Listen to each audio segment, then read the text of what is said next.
소금을 촥촥촥입니다. 자, 제보 영상 만나보시죠.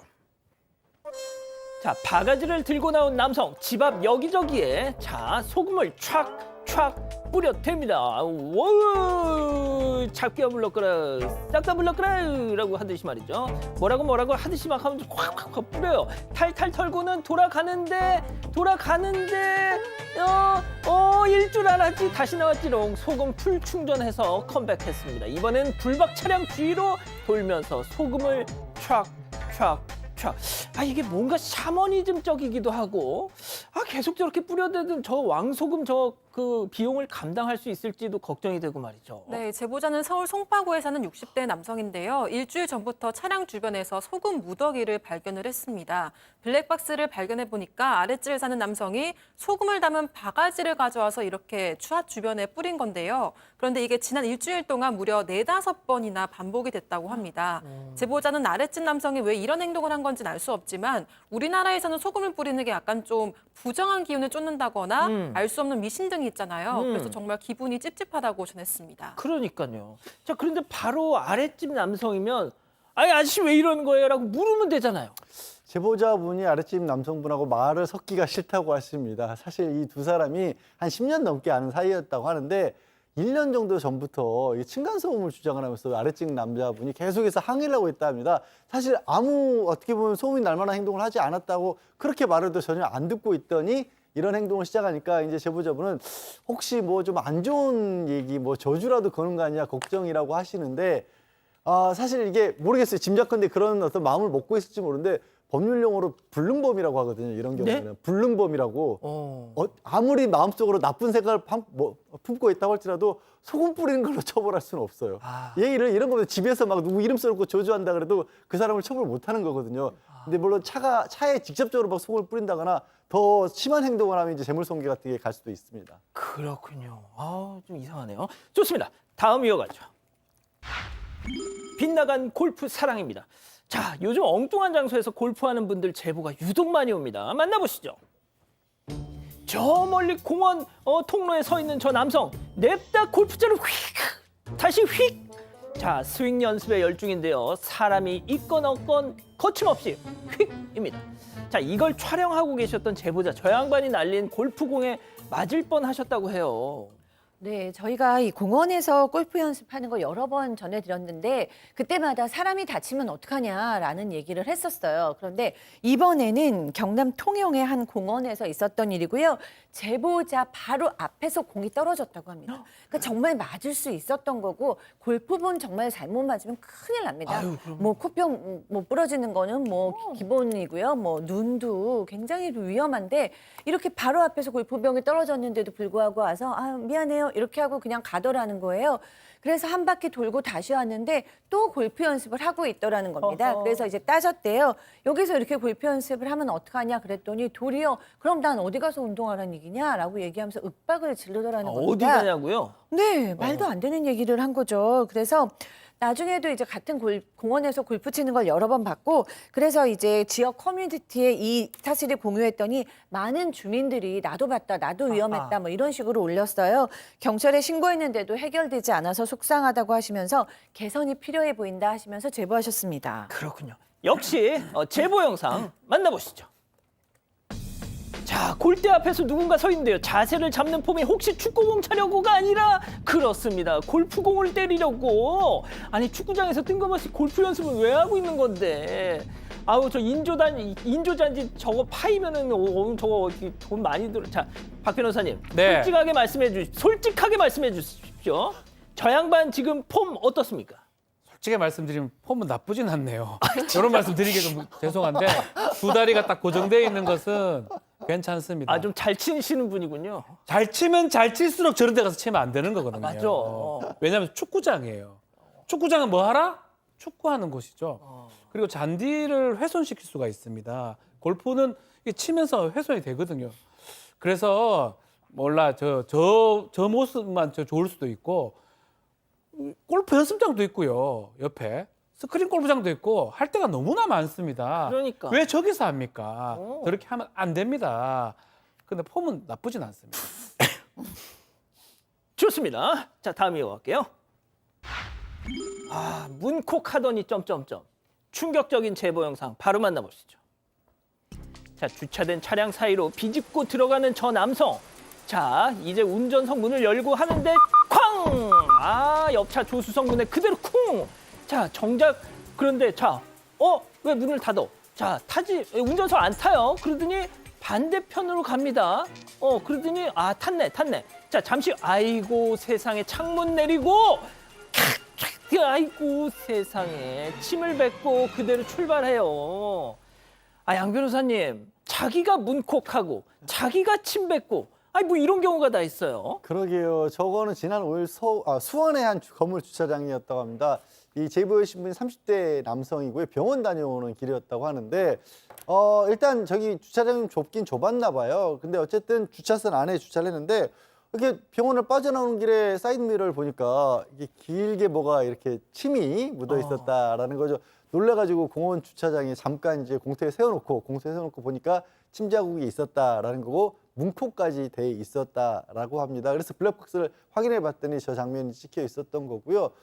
추측컨대는 그렇게 보이네요. 지금 운전석 쪽에 좁으니까 열었다가 반대편 조수석을 통해서 운전석에 들어갔고 그게 기분이 나빠서 이제 침까지 저렇게 뱉은 것 같은데 경찰이 수사 중이라고 합니다. 그리고 침을 저렇게까지 뱉어놓으면요. 차는 안 망가졌더라도 굉장히 기분이 안 좋죠. 재물손괴가 될 수 있습니다. 아이고야. 경찰 수사 중이거든요. 저러지는 마세요. 기분이 나쁘더라도. 예, 그렇군요. 알겠습니다. 자, 다음 또 이어갈게요. 주차난에도 꿋꿋이입니다. 자, 주차장에서 정말 좀 놀라운 광경을 목격하셨다는 사방가족의 제보 사진 만나보시죠. 자, 주차장 한 자리를 떡하니 차지하고 있는 이것 바로 새빨간 고추입니다. 말리기 딱 좋은 햇빛 명당을 놓칠세라 차선까지 넘어가면서 고추를 넓게 널어놨는데요. 자, 요즘 신축이든 구축이든 아파트들 다 주차 전쟁 아닙니까? 주차면 하나가 아쉬운 상황에 고추 말리겠다고 저렇게 딱 해놓으면은 이기적이죠. 이기적입니다. 지난 25일 오후죠. 이 경기도 고향 일산에 있는 지인의 집에 갔다가 아파트 주차장에 고추가 널린 모습을 보고 이걸 찍었는데요.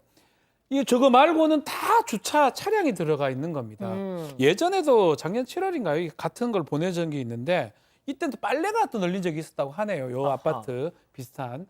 근데 어쨌든 간에 시내기 때문에 또 아파트이기 때문에 주차 공간이 매우 부족합니다. 글쎄요, 고추를 어디서 말릴까요? 옥상 되나요? 글쎄요, 된다면 옥상 같은 데 하든지. 요즘 대부분 다 잠가 놓잖아요, 옥상. 그래서 저기 했나요? 어쨌든 저기는 공용 주차 공간이고 고추 주차 공간이 아니거든요.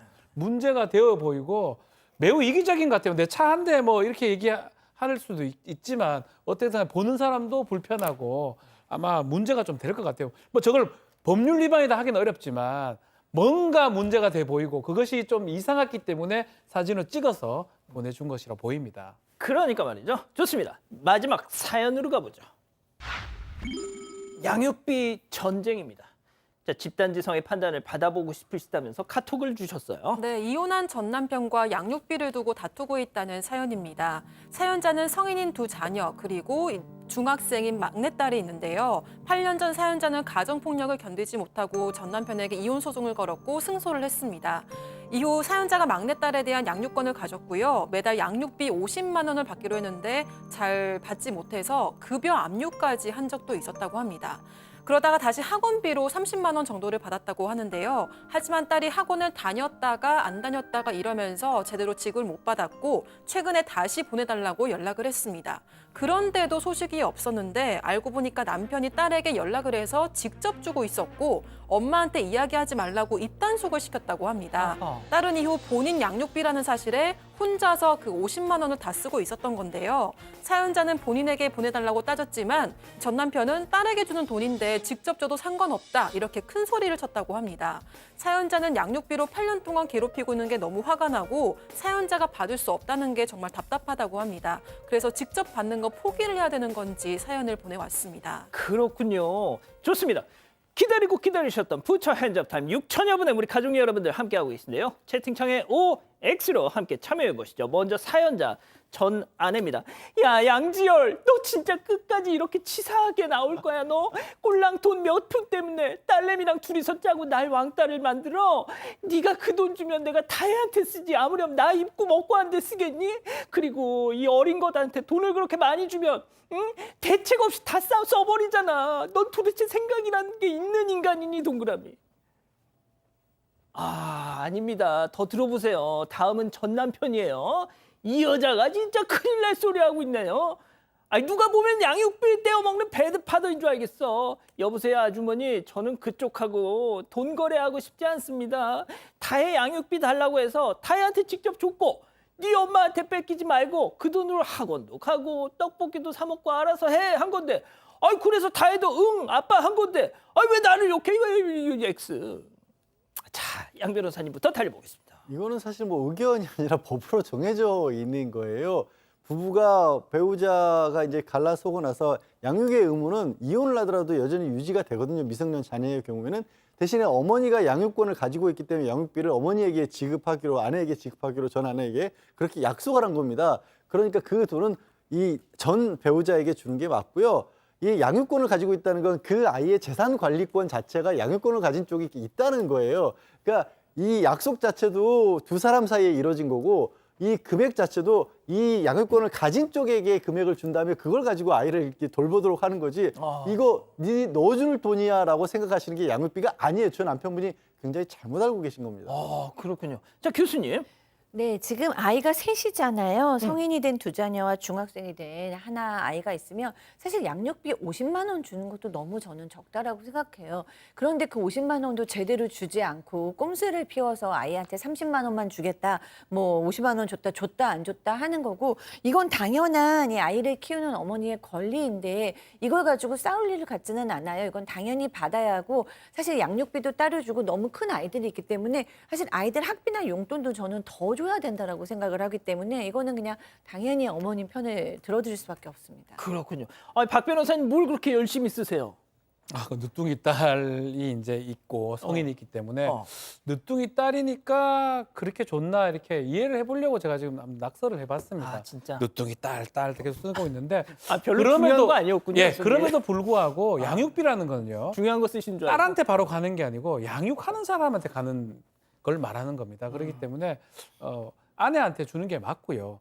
그 양육하지 않은 사람은 뭐 면접 교섭권을 행사하고, 양육권자는 그 양육비를 받습니다. 비양육권자한테. 그러니까 그렇게 하는 게 맞는데, 그럼에도 불구하고 좀 협의만 된다면 딸한테 갈 수는 있어요. 그렇지만 엄마 알아야 됩니다. 이거는 법적으로 봤을 때 알아야 되고, 알지 못한다 그러면 지금 몰랐거든요. 그렇죠. 이 부분은 문제가 있기 때문에 요거는 만약에 극단적인 경우는 과거 양육비 달라고 하면 줘야 돼요, 남편이. 극단적인 경우는. 그러니까 지금부터라도 같이 얘기해서 통장은 딸한테 줄 테니까 알고는 있어라, 이렇게 좀 하는 게 필요하지 않을까 생각이 듭니다. 그렇군요.